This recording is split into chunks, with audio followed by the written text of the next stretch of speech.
Explain to me who Morgan was to you. Morgan was my husband. He didn't we didn't talk very much unless we were fighting. But he's a good man. And in my heart I know I loved him. So, where did you two meet? I was selling Bessie at a livestock auction and I saw him in the corner and he looked real lonely. And I walked over there and started talking, but he didn't say much. But I could tell he was a good guy. What's your name and your relationship to Morgan? My name is Gilbert. I am 35 years old.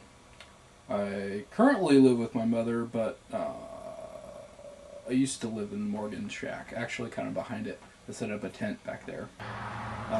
Basically, the way I got in touch with Morgan was one weekend I was just walking around the neighborhood and I heard some loud banging and clashing, and I heard some chainsaws and stuff, and it sounded really cool, so I decided to go check it out. And it was Morgan back there who's making coffins. And I'm like, that sounds like a good job. You know, I can really focus on my music at that point.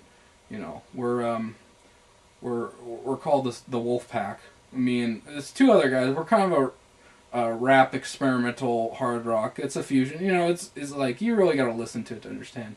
Anyways, it freed up my nights and weekends. What was your job with Morgan? Basically, my job with Morgan was I collected some sticks. Actually, you know, I did a lot of upholstery. I used to live in a furniture shop. Yeah, this is years ago. But I still had the key, so I went in there from time to time, and I got some, you know, some fabrics and stuff that I could line the coffins with. You know, Morgan didn't really know all about it. He kept wondering where I got all these expensive fabrics from, and I just told him that, you know, I made them myself, which is a lie.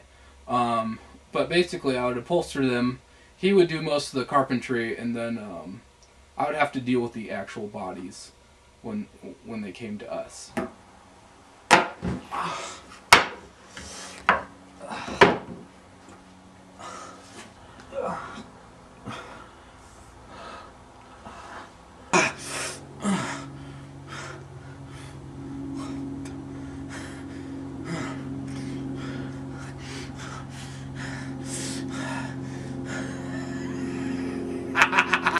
So, what did he tell you that he was going to make a zombie?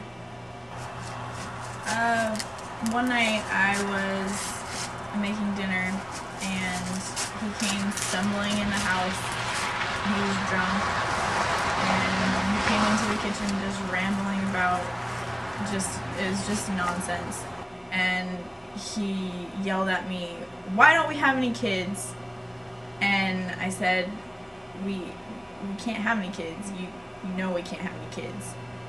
And he said, "Well, then maybe I'll make one." And I just, like, whatever. It's just all the other nonsense that he's been rambling about all night.